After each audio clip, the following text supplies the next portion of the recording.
Bom dia, gente. Tudo bem? Bom, vamos iniciar a nossa próxima semana e hoje a gente começa a fazer uma preparação para trabalhar com as leis de Newton, né? Essa semana nós vamos trabalhar com esse tema aí, que são as forças e mecânica. Nós vamos aprender quais são os tipos de forças que nós trabalhamos aqui na mecânica, como é que a gente vai identificar essas forças, como é que a gente vai colocar essas forças nas diferentes situações, né, do nosso cotidiano e fazer bastante exercício. Então, essa semana, nessas duas aulas, nessa primeira aula a gente vai ter teoria, vai ter exercício, na segunda a gente basicamente vai fazer exercício para treinar, porque essa é uma etapa muito importante. Quando a gente for iniciar o estudo das três leis de Newton, a gente precisa estar muito craque nessa parte, tá bom? Bom, vamos ver o que temos aqui.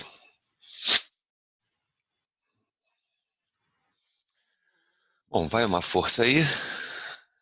Todo mundo acho que tem uma noção, né, do que é uma força, do conceito de força. Então, na linguagem cotidiana, exercer uma força significa puxar, empurrar, né, amassar. Então, toda vez que você faz uma força, você exerce algum tipo de ação em um objeto. Isso acontece normalmente no nosso dia a dia. Então, por exemplo, quando você brinca com cabo de guerra, né, aqui tem uma simulaçãozinha de um cavalo puxando, né, um determinado grupo de pessoas. O cavalo está exercendo uma força, as pessoas estão exercendo uma força, a corda está exercendo uma força, então tem uma série de forças nessa situação. Existe interação entre o pé do cavalo e o chão, o pé das pessoas e o chão, então há várias forças atuando nesse sistema. Não sei se vocês já brincaram de queda de braço, né? Quando você segura na mão de alguém e faz essa força tentando vencer o jogo, essa força é mútua. Você faz da pessoa, a pessoa também faz em você. Inclusive, depois a gente vai ver que tem um pouco de uma lei da física chamada ação e reação. Então, normalmente, a força ela é responsável por três coisas, né? Ela pode manter o objeto em equilíbrio, por exemplo, o Arthur Zanetti aí, quando ele fica parado, né, estático, fazendo crucifixo, fazendo Cristo, ele está exercendo forças de maneira que ele fique parado, de maneira que ele fique em equilíbrio. A força ela também pode ser responsável por iniciar, por parar o movimento, por exemplo, nessa situação aqui a árvore, ela foi responsável por parar o movimento do carro, e ela também pode ser responsável por deformar, é o que está acontecendo com essa prensa que está deformando esses automóveis aqui. Então a força ela pode causar equilíbrio, pode causar movimento, ela pode causar deformação, são ações que a força normalmente causa na gente. Essa força ela também pode ser exercida à distância. É claro que eu estou fazendo uma analogia, mas no filme é, Guerra Infinita, não sei quem assistiu, Thanos exerce uma força sobre a Lua, né? Uma das luas, e essa lua é lançada sobre o planeta em que ele se encontra. Essa força seria chamada, no caso, se fosse possível exatamente o Thanos exercer isso, uma força de ação à distância, né? Quer dizer, o Thanos não precisou tocar na lua para fazer essa força, quer dizer, ele consegue fazer a distância. É o que o Yoda faz, é o que o Darth Vader faz.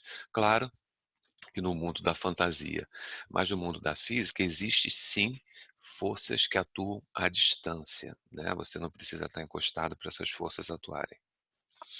Então existem dois tipos de força, as chamadas forças de contato. Quer dizer, o nome já diz, forças de contato precisa estar encostando, tá certo? Vamos ver alguns exemplos. Olha lá, ó. Quando a menina está fazendo esse agachamento, ela está encostando na barra, ela está encostada no chão. Então, existe forças de contato. No caso ali seria a força que ela faz no chão e a força que ela faz na barra. São chamadas forças de contato. Então, tem que encostar. Quando você empurra, por exemplo, um automóvel, essa força é considerada uma força de contato. Fios, né? Isso aqui é o Philip atravessando 2 prédios, inclusive isso foi cena de filme, né, tem um filme muito interessante, que eu esqueci agora o nome, que conta a história dessa proeza, desse artista aí. Quando ele está atravessando em cima de um fio, esse fio, existe uma força de tração nesse fio. Esse fio está amarrado num ponto, está amarrado em outro ponto. Então, quando a gente fala em fios e cabos, né? Olha aí, ó, alguém saltando de bungee jump. Esse é um outro tipo de força que nós vamos ver e utilizar muito, que é a chamada força elástica. A força elástica também é uma força de contato. Você tem que estar encostada, né? Preso pelo elástico para ver ela atuando. A força de elástica ela aparece também em sistemas de molas, amortecedor de carro. Quando você aperta a caneta, né, a pontinha ali em cima da caneta, para a ponta sair e a ponta entrar. Não sei se vocês já viram, mas ali dentro tem uma molinha que você comprime ela e relaxa, você comprime ela e relaxa. E vários outros sistemas de molas que existem por aí. O atrito é uma força que a gente vai ver também, que é uma força de contato. Quer dizer, essa pessoa está tendo dificuldade de ficar de pé porque não tem aderência entre o pé dela e o chão. Então, a força de atrito é também uma força considerada força de contato. A força de resistência do ar, por exemplo, que mantém um paraquedista, alguém que está fazendo parapente lá, né, curtindo uma determinada paisagem, é uma força de contato, contato com o ar. E existe também as forças chamadas forças de ação à distância. No caso, quando você solta, abandona o objeto e esse objeto cai, ele cai até a sua mão, a força que está fazendo esse objeto cair é uma força que acontece entre o objeto e o planeta Terra. É a chamada força gravitacional. Não precisa estar encostado, é uma ação à distância. Nessa simulaçãozinha, nós percebemos a Lua orbitando a Terra. Existe uma força de atração que mantém a Lua presa no campo gravitacional da Terra. Não precisa a Lua tocar a Terra. Essa força existe. A força gravitacional é uma força de ação à distância. É claro que o objeto pode estar encostado na superfície da Terra, ok? Mas essa força ela acontece à distância. Se você pega um objeto e joga ele para cima, você sabe que naturalmente a força da gravidade daqui a pouco vai puxar ele e ele vai cair. Não precisa estar encostado. Outra força de ação à distância é a força entre ímãs. Todo mundo já pegou 2 pedaços de ímãs, 2 barras, né? E aproximou, e você percebe, sem tocar, você sente que tem uma força de atração ou de repulsão. No caso do ímã, quando os nomes são iguais, é atração, você pode ver na simulaçãozinha, e quando os nomes são diferentes, quando os nomes são iguais, é repulsão, quer dizer, norte com norte repele, sul com sul repele. Quando os nomes são diferentes, rola uma atração entre eles. Então, ímãs, força magnética é uma força de ação à distância. A força magnética, por exemplo, ela é muito utilizada atualmente em freios magnéticos, é utilizada em trem de levitação magnética, né, em que você não chega a encostar, porque você tem um objeto flutuando num campo magnético. As auroras boreais é uma aplicação também de partículas entrando no campo magnético da Terra, que a Terra tem um campo magnético. Então, força da gravidade, né? E a força magnética são forças de ação à distância. E tem mais uma ainda, que é a força de atração e repulsão entre cargas elétricas, né? Que é diferente de ímã. Ok? Aqui são cargas elétricas. E a mesma coisa acontece, mesmo nome, você tem repulsão e nomes contrários você tem atração. Então essa força elétrica é a força que gera aquela brincadeira, não sei se alguém já viu um gerador de Van der Graaf. Existe uma correia que atrita, e aí arranca elétrons dessa superfície metálica, e aí quando fica eletrizado, quando você encosta, você fica com um excesso de carga de mesmo sinal e o seu cabelo tende a repelir um do outro, e ele fica dessa maneira que a gente observa aí. Então essa força também é uma força de ação à distância. Quando você se aproxima do gerador, você já sente o efeito no teu braço. Não sei se vocês já viram, às vezes a gente liga o computador ou a televisão, e a gente aproxima o braço assim, a gente sente os pelinhos sendo atraídos, né? Pela, por essa força, ok? Entre as cargas. Então, revisando, quais são as forças de contato que nós vimos lá em cima? Força de tração, né? Quando tiver corda, força elástica. Quando tiver mola ou elástico. A força de contato, que nós vamos chamar daqui a pouco de força normal, tem que estar encostando um corpo no outro. A força de atrito e a força de empuxo. A força de empuxo é quando os objetos estão em contato com fluidos, que a gente não vai trabalhar agora no primeiro ano. Mas eu já quero que vocês saibam que existe uma força que ela atua quando os objetos estão mergulhados em líquidos. Você já deve ter, por exemplo, tentado pegar uma bola e empurrar ela na água. Você sente uma força, né? Ali de baixo para cima. Essa força que a gente vai chamar de força de empuxo, mas fica tranquilo que empuxo a gente não vai trabalhar esse ano, tá bom? E ação à distância nós temos a gravitacional, que foi o exemplozinho que eu dei da Lua com a Terra, a força magnética dos ímãs e a força elétrica das cargas elétricas. Legal? Bom, o que a gente precisa saber fazer? Identificar as forças que estão atuando em determinados sistemas. Nós chamamos isso toda vez que o professor pedir, que o exercício pedir para você identificar as forças que estão atuando no objeto, isso significa que você está fazendo o quê? O diagrama do corpo livre. Então você vai isolar, vai fazer um desenho do corpo e vai colocar as forças que estão atuando, ok? Então vamos à primeira situação. Força-peso, força gravitacional. É a mais fácil de todas, gente. Então ele coloca um objeto e pede para você representar a força-peso. Como a força é uma grandeza vetorial, essa força ela vai ter sempre as mesmas características para o peso. Ela é sempre vertical e para baixo, porque ela está apontada para o centro da Terra. Se você tiver, por exemplo, um plano inclinado, né, o bloquinho está inclinado, mas se ele pedir para você representar a força-peso é sempre vertical e para baixo. Então, representar um vetor força-peso é muito simples, a gente não tem quase que pensar. É pegar um vetor que está de cima para baixo. Geralmente a gente coloca esse vetor partindo do centro do corpo, que a gente vai ver mais para frente, que é o centro de massa do corpo, ok? Por que ela fica sempre para baixo? O planeta é esférico e, dependente da posição que você esteja, essa força está apontada para o centro do planeta. Então, se ela está apontada para o centro do planeta, ela vai estar sempre para baixo em relação à tua posição no planeta. Então, por exemplo, quem está nesse ponto aqui embaixo, a força-peso, quer dizer, a pessoa está aqui, a força-peso vai estar para o centro. Se a força-peso vai estar para o centro, ela vai estar sempre para baixo, ok? Então, o vetor peso é sempre vertical e de cima para baixo. Olha aí, ó. Olha lá, ó. Direção vertical e sentido de cima para baixo. Tem uma fórmula para você calcular o seu peso.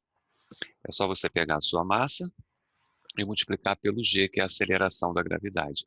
Normalmente aqui a gente considera o g como sendo 10 metros por segundo ao quadrado, tá bom? Por enquanto a gente ainda não vai fazer exercício aqui com cálculo, é mais uma análise qualitativa, mas já fica ligado que existe uma diferença entre massa e peso. Massa é a quantidade de matéria que você tem. Você sobe na balança, ela fala lá, 55 quilos, isso é a sua massa. Agora, peso não, é a força com que o planeta puxa você, atrai você. Então, massa e peso são coisas diferentes. Força de contato. Essa força de contato nós geralmente chamamos de força normal. Olha lá, ó. No caso aqui seria a força que o chão, que a mesa, que a superfície está fazendo no bloco. Olha aqui, ó. É a força que a rampa está fazendo no bloco. Então essa força de contato, ela é sempre, qual é a característica dela? Ela é sempre perpendicular à superfície de contato. Então, se você tem a tua superfície de contato e você tem um objeto, essa força normal é sempre perpendicular. No caso aqui seria vertical e para cima. Se a superfície está inclinada, a normal também inclina, porque a normal tem sempre que acompanhar essa perpendicular à superfície. Então, colocar a força normal também não é difícil. Ela forma sempre 90 graus com a superfície de contato. Então, por exemplo, se você tem um objeto, né, em cima da mesa, em repouso, parado, nós já sabemos identificar duas forças que estão atuando nele. A força normal, que é a força que a mesa faz nele, e a força peso, que é a força que o planeta faz nele, tá bom? Então são duas forças. A que a mesa faz, que nós chamamos de normal, que o planeta faz, que nós chamamos de peso. Bacana? Força de tração é o terceiro tipo de força.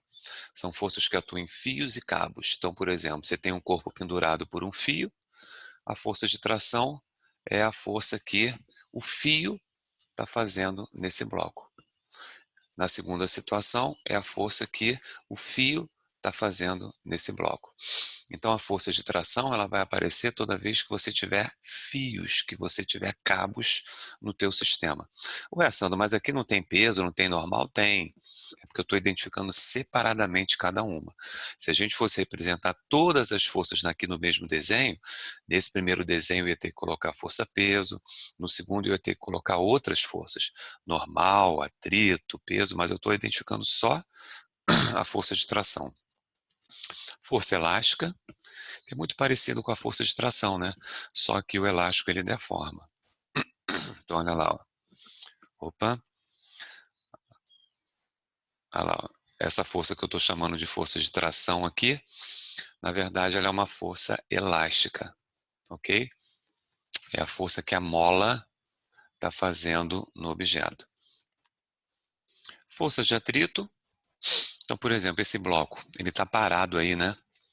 Na rampa. Se ele está parado nessa rampa é porque tem alguma força evitando que ele caia, concorda? Essa força que evita que ele caia é que nós chamamos de força de atrito. A força de atrito aparece porque as superfícies elas não são totalmente lisas.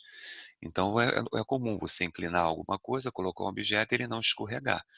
É claro que se você polir, se você deixar liso, ele acaba escorregando, tá certo? Mas na verdade, nessa situação, se ele não escorrega, é porque a força de atrito está sendo suficiente para segurar ele.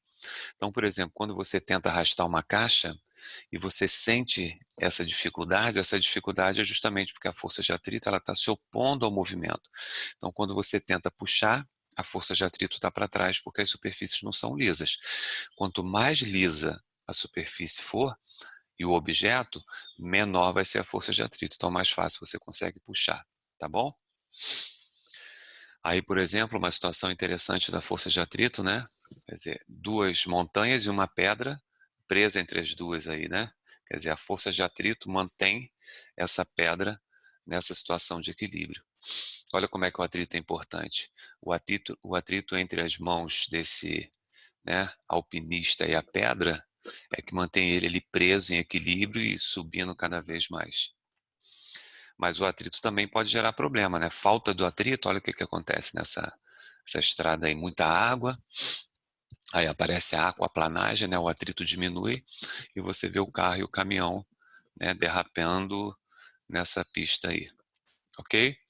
E vamos ver alguns exercícios, como é que isso aí pode aparecer para gente.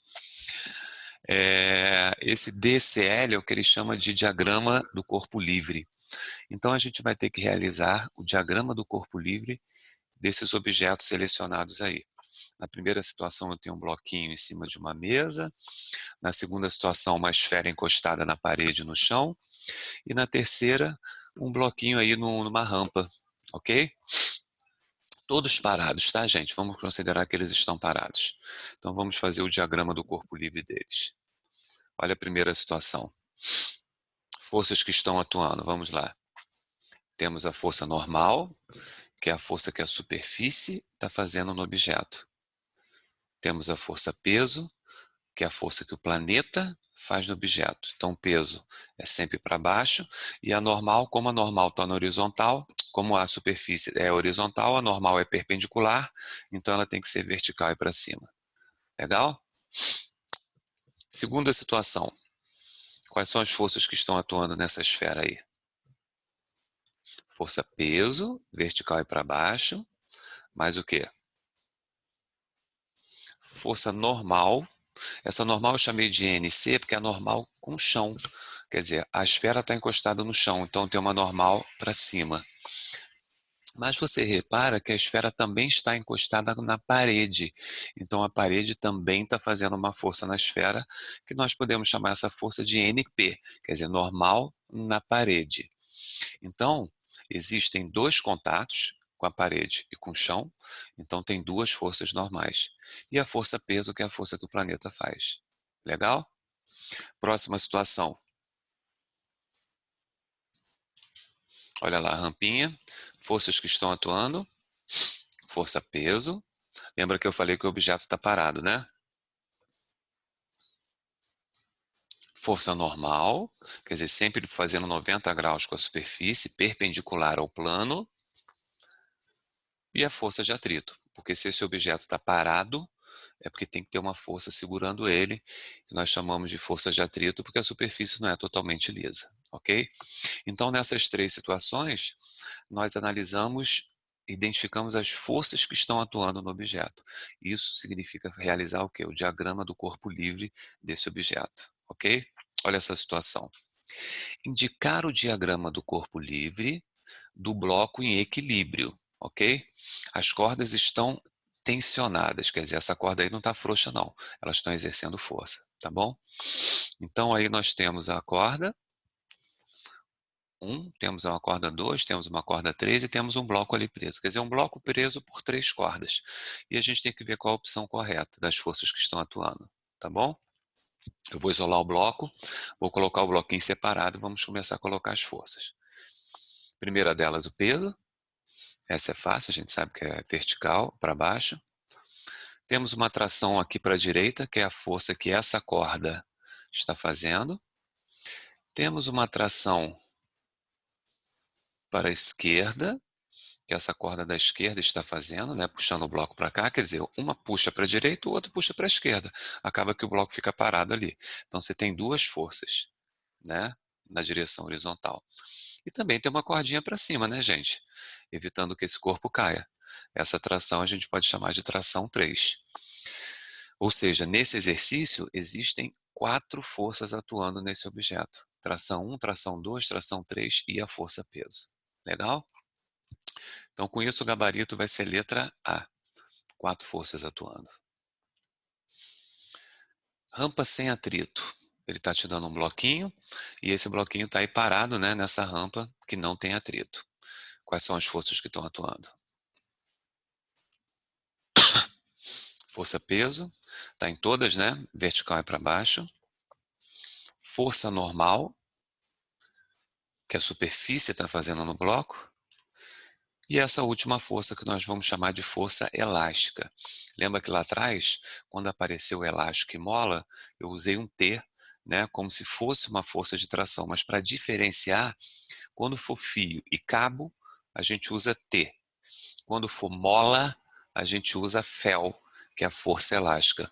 Depois a gente vai ver que, inclusive, existe uma formulazinha para a gente descobrir essa força elástica, mais para frente, tá bom? Então aqui nós temos a força que o planeta faz, que é o peso, a força que a rampa faz, que é a normal, e a força que a mola faz, que é a força elástica. A força elástica está para cima, tanto é que se você cortar a mola, o objeto desce. Então a mola está segurando o corpo, está fazendo uma força para cima para ele não descer. Legal? E olha essa situação aí. Não sei se vocês conhecem, é a nossa querida Flavinha Saraiva, né? A Flávia Saraiva, ela está fazendo um exercício e nesse momento aí ela está fazendo a apresentação de chão. Então ela vai correndo e aí num determinado momento ela vai pula e isso aí é ela na trajetória mais alta do pulo dela, né? Uma bela foto. E aí vamos supor que a gente tenha que fazer o diagrama do corpo livre dessa situação, quando a Flávia Saraiva está nesse ponto mais alto, né? Eu tirei a foto e eu quero saber aí, nesse ponto mais alto, quais são as forças que estão atuando na Flávia Saraiva? O que vocês acham? Ela não está encostada em nada, então não pode ter força normal. Não tem fio, não tem cabo, então não pode ter força de tração. Não tem mola, então não pode ter força elástica. Existe algum tipo de atrito com ar? Existe, mas não é suficiente para atrapalhar ela. A gente pode até colocar, mas não é. Então a força de atrito aqui dentro do estágio, né, tudo bem controlado, é muito pequeno, é insignificante para ela, não vai atrapalhar ela. Mas tem uma força que ela não consegue escapar. Tanto é que ela está no ponto mais alto, mas daqui a pouco ela cai, ela é atraída. Essa força é a força peso. Então, se a gente fosse representar as forças que estão atuando na Flavinha no momento que ela está no ponto mais alto, só tem uma, é a força peso. E aí, essa é uma discussão importante, porque você pode falar assim, ué, mas ela não está indo para frente? Não tem nenhuma força para frente? Não. Aristóteles já defendia que existia uma força para frente, que estava mandando ela para frente, né? Que era o ímpetus, mas na verdade não existe. Enquanto ela estava correndo em contato com o chão, e quando ela se preparava, que ela dobrou o joelho, ela forçou o chão e pulou, existia uma força de contato entre o pé e o chão daquele tablado. Essa força de contato gerou nela uma determinada velocidade. E aí, graças a essa velocidade, que não é um tipo de força, ela consegue descrever esse movimento. Mas a partir do momento que não tem contato mais do pé dela com a base, né, da plataforma que ela está pulando, a força de contato ela deixa de existir.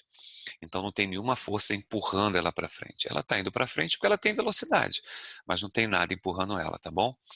Eu finalizo com esse exercício porque esse exercício ainda vai gerar muita discussão mais para frente, tá bom? Mas a gente já vai se acostumando que quando você pega um objeto e lança ele, a partir do momento que ele sai da sua mão, não tem mais força que você fez atuando nele, tá certo? Só se você fosse um Jedi. Quando você é um Jedi, você consegue lançar o objeto e utilizando a força, você consegue levar ele. Mas aqui, infelizmente, Star Wars não rola. Não tem jeito, tá bom? Gente, é isso. Então hoje, nesse primeiro encontro, daqui a pouco a gente vai fazer os exercícios, tá bom? Vou precisar que você pegue o livro para a gente fazer exercício do livro no nosso próximo encontro daqui a pouco. Então hoje nós vimos que existem, primeiro, o que é força, efeitos da força, e que existem dois tipos de força: força de contato, força de ação à distância, que é possível fazer o diagrama do corpo livre, que é pegar o objeto e identificar todas as forças que estão atuando. E nos exercícios que nós vamos fazer agora, continua a gente trabalhar com esse diagrama do corpo livre, tá bom? Legal? Então daqui a pouco a gente continua e que a força esteja com vocês, tá bom? Até mais tarde.